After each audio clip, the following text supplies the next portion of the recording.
दोस्तों, भगवान कण-कण में है, यह बात सही है, लेकिन कुछ लोगों को कण-कण में भगवान दिखता है, कुछ लोगों को कण-कण में भगवान नहीं दिखता है। अब यहाँ बात है कि जिन लोगों को कण-कण में भगवान दिखता है, वे विश्वास करते हैं कि वास्तव में कण-कण में भगवान है। जिन लोगों को कण-कण में भगवान नहीं दिखता है, वे कहते हैं कि कण-कण में भगवान नहीं है, भगवान होते ही नहीं हैं। बंधुओं, समझने की बात है, कुछ लोग ऐसे भी हैं जो आंख बंद करके विश्वास कर लेते हैं कि कण-कण में भगवान है। कुछ लोग ऐसे हैं जो देखते नहीं हैं, लेकिन विश्वास करने के लिए विश्वास कर लेते हैं कि महान लोग कहते हैं तो होगा। तो हम कहेंगे बंधुओं कि ऐसी बात नहीं होनी चाहिए। यदि आपको दिखता है कण-कण में भगवान, तो ही आप कहें कण-कण में भगवान है।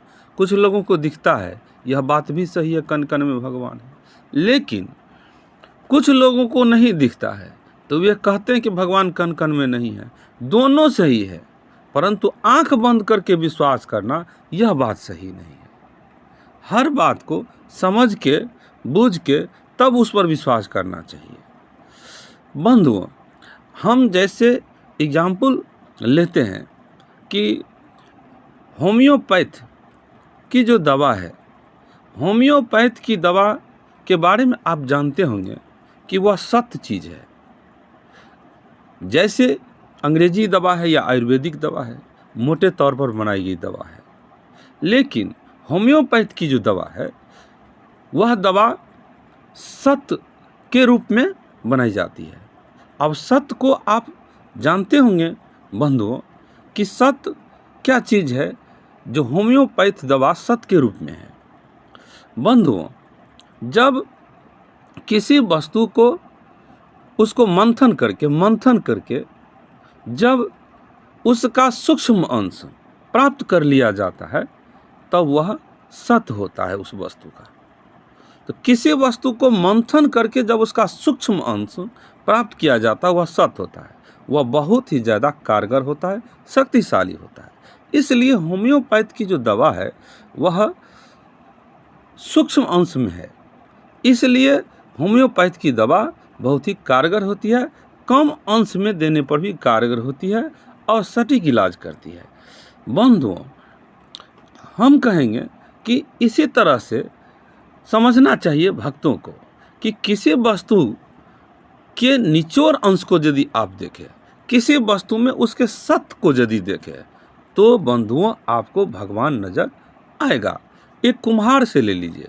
एक कुम्हार मिट्टी से कई प्रकार की वस्तुएं बना लेते हैं। मिट्टी से एक कुम्हार घड़ा भी बना लेता है। मिट्टी से वही कुम्हार भगवान की मूर्ति को भी बना देता है। अब एक ही मिट्टी है जिससे कुम्हार कई प्रकार की रचनाओं का निर्माण कर लेता है। ठीक उसी प्रकार से भक्त भी किसी वस्तु में यदि सत अंश को देखता है, तो वस्तु में उपस्थित जो सत एनर्जी है, उस सत एनर्जी को वह भगवान के रूप में रच देता है, या उनकी दृष्टि भगवान देख लेती है। जो भी होती हो, लेकिन सत अंश में भगवान को सच्चा जो भक्त होता है वह देख लेता है। तो हर कण-कण में भगवान होता है उसके लिए। जैसे कि एक कुम्हार के लिए वही मिट्टी वह जिस तरह से बनाना चाहे उस रूप में बदल जाएगी, परंतु जो कुम्हार नहीं है उसे नहीं होगा। उसी तरह से एक भक्त जो सच्चा भक्त है, भगवान को कण-कण में देख सकता है, क्योंकि वह उसके सत अंश को देख सकता है। परंतु जो भक्त कण-कण में सत अंश को नहीं देख पाता, जैसे बिना कुम्हार वाले आदमी की तरह, तो जो भक्त सत अंश को नहीं देख पाता कण-कण में, वह कण-कण में भगवान नहीं देख पाएगा। इसका मतलब तो यह नहीं कि कण-कण में भगवान नहीं है, कण-कण में भगवान है। लेकिन एक कुम्हार जैसे मिट्टी को कई रूप दे सकता है, लेकिन जो कुम्हार नहीं है वो मिट्टी के कई रूप कुम्हार की तरह नहीं दे सकता। उसी प्रकार जो भक्त कण कण में सूक्ष्म अंश को देख लेता है वह वास्तव में भगवान को देख लेता है। लेकिन कोई ऐसा भी भक्त है जो सूक्ष्म अंश को, सत अंश को नहीं देख पाता है, वह कहता है कि नहीं है। लेकिन जो भक्त सत अंश को देख लेता है वह कहता है कि भगवान कण कण में है।